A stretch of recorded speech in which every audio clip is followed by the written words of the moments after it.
Bukar to beautiful people, I'm May and welcome again to my vlogs, A Day in My Life as Home-Based Caregiver in Israel. Shalom! Magandang buhay mga tao! So for today's video, panibagong araw, panibagong buhay, panibagong trabaho, panibagong pag-asa at panibagong pagod na naman. So ayun na nga, ang haba ng aking sinasabi, maaga akong gumising at gumayak and then syempre naglakad patungo dito sa aking alaga. Fast forward nga mga kainday, nung ako ay dumating, nag-asikaso kaagad ako kay Lolo. Niliguan ko siya at dinala dun sa kainan. So hindi ko siya muna nagupitan dahil may oras yung pagkain. Kailangan ay makakain muna siya hanggang medyo mainit pa yung pagkain. After niyang kumain ay nag-exercise din si Lolo ng ilang oras. Kaya lang hindi ako nakapag-video kasi medyo hindi maganda ang mood ni Lolo ngayon. So, ngayon ay gugupitan ko si Lolo.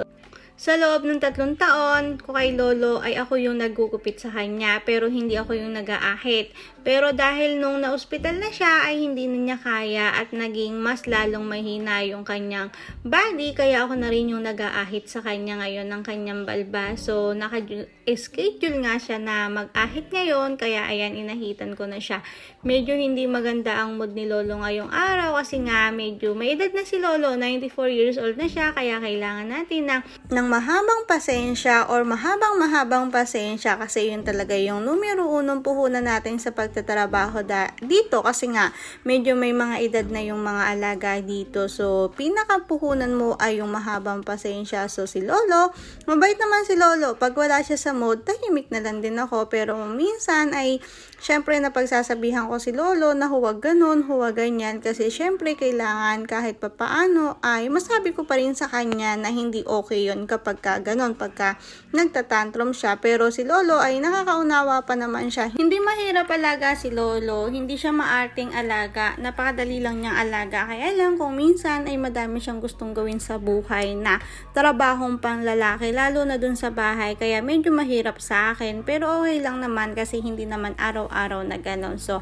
ngayon, after ko siyang anggupitan at tahitan, ay pinaliguan ko ulit si Lolo kasi mangangati siya. Pero ayun naman, is okay naman dito dahil meron namang heater. Kahit winter ngayon dito is meron naman heater. Saka meron din naman dito, only naman yung damit nila, yung towel, yung bedsheet, only naman kaya wala rin problema. Kailangan mo lang talagang magtiyaga at maging mahaba yung pasensya sa kanya kasi talagang pasensyahin na rin yung mga alaga namin dito, yung mga matatanda. Pero pag napamahal ka naman na rin sa alaga mo, kaya mo nang i-control or kaya mo nang balansahin yung mga panahon or yung mga sitwasyon na alam mong hindi na kailangan patulan kasi nga may edad na. Pero syempre kung minsan ay dumadating din tayo sa point na malungkot or nandun tayo sa pag-a-adjust ulit kasi galing tayo sa bakasyon. So ako, pagka ganun ay naiiyak na lang ako.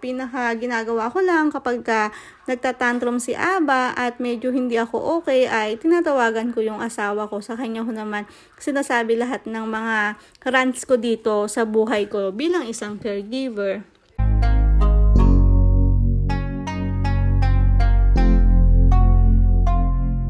Ako nga pala si May, kung tawagin ay Inday. Nandito sa bansa na di ko kinalakihan, nangamuan upang mapunan ang buhay na salat. Tiniis kong maiwanan ng asawa at anak, tibay ng loob yun ang sandata ko na pinuhunan. Pananampalatayang kakasa at tahawakan, kailangan tatagan, di ako pwedeng manghina. Nakipagsapalaran yun ang kailangang matutukan. Trabaho ko dito ay hindi lang pangkaraniwan, tagaluto, hardinera, tagalinis, karpintera. Utusan kong matatawag, sila'y amo ko alila. Ginagawa ko to lahat para lang magkapera. Ako man ay mahirapan, ayos lang, ito yung tang paglaan ng pagsikapan. Sapagkat basta para sa pamilya pupunan, anumang kakulangan, hanggat makakaya ay handa kong ibigay lahat. Mahirap man ang buhay, hindi iindahin. Para sa pamilya lahat ay aking gagawin. Hintay kong tatawagin, katulungan tingin. Kahit ano mang bago, lahat ay aking titigin. Ambisyon at abilidad aksyon sa abroad, ang hangad ko dapat masa katuparan. katuparan. Kaya bawat nagawa ang leksyon naging misyon. Padayon, alam ko lahat ito ay meron na kaginawaan. Sabik na sa pamilya araw-araw, pangungulila at pagtitiis ang pakiramdam na aagaw. Lungkot na sumasagi, mag-isa lang sa hapunan. Mga luwang patagong naging saksi lamang ay unan. Kinakaya ko lahat tong dalihin, pampatibay ng loob kapag kayo'y nadidinig. Panandali ang mga tawag sa tuwing naiinip. Ang aking asawa at anak, pati mga mahal kong kapatid. Kaya kakayod ako'y walang humpay. At nagbabakasakaling buhay namin gumaan. Ako si May at tawagin nyo na lamang na Inday. Para sa aking pamilya ako'y magtatagumpay. Mahirap man ang buhay, hindi iindahin. Para sa pamilya lahat ay aking gagawin. Hintay kong tatawagin, katulong ang tingin. Kahit ano mang bago, lahat ay aking titisin. Mahirap man ang buhay, hindi iindahin.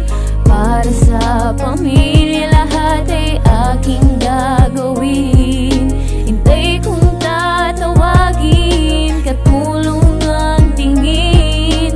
Kahit ano mang bago, lahat ay aking titisin.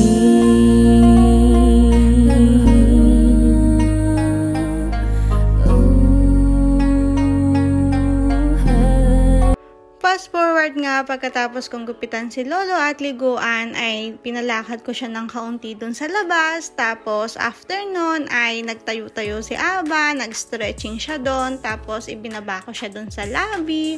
Nagintay lang kami ng ilang minuto doon sa amo ko kasi lagi naman siyang nadalaw. Tapos pagkayari nun ay nagkape pa kami ni Lolo. Syempre rutina namin yun na lagi kami nagkakape doon. Pinaka merienda ko na rin. Tapos merienda ni Lolo at same kami ng merienda. Nagkakape din siya. So syempre alam niyo na yung kape. Yung kape ay baon ko galing sa bahay. Kasi nga mahal yung kape dito. For the convert ang Inday. Kaya hindi ako bumibili ng kape sa mga ganitong klaseng hospital or therapy center kasi nga mahal. Ang mahal-mahal talaga. Sayang. Kaya nagbabaon na lang ako.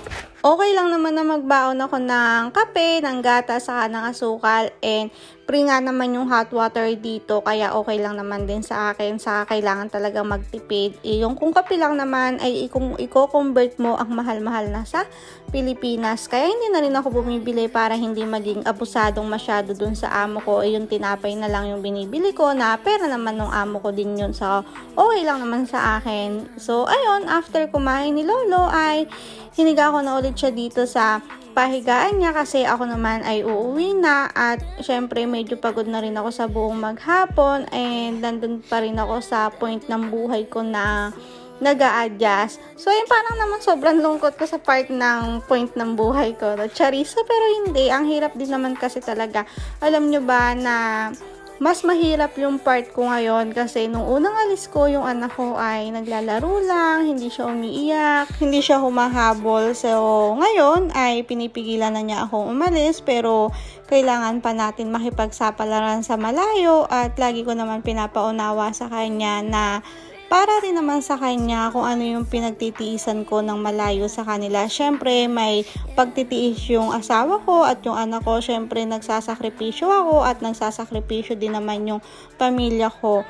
Ako nga lang din yung nasa malayo. Pero syempre, aasa tayo, mananalangin at maniniwala at mananalig na pagkakaloob ng Panginoon, yung mga nais nating marating, matupad sa buhay natin. Hindi man tupad yung pangarap natin pero naniniwala ako na mas maganda yung plano ng Panginoon kaysa sa plano ko, kaya tuloy lang, laban lang para sa pangarap. So ayun, ang drama-drama ko for today's video kasi nga nalulungkot ako at hindi na nagtagal ay bumaba na ako para maglakad na naman. So, malamig, kaya susun-susun ang ating kasuotan. So, for the lakad na naman ng person. Pero okay rin naman, dito sa aking paglalakad, okay lang. So, ayan, pauwi na ako.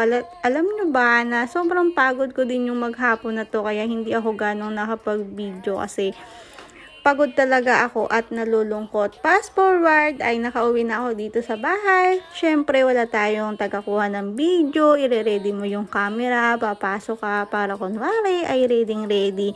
So ayun, ganun talaga ang buhay ng vlogger. So gusto ko lang i-share sa inyo yung buhay ko dito, buhay realidad bilang malayo sa pamilya, bilang isang caregiver. Ang dami kong ganap ngayong maghapon. So ayun, pagod talaga yung aking lupang katawan at medyo malungkot-lungkot ng kaunti kasi nga naho-homesick ako at ilang araw pa lang ako nakakapagalik galing sa aking bakasyon. So, ayan, hindi ko na namalayan yung oras at gusto ko na lang mahiga.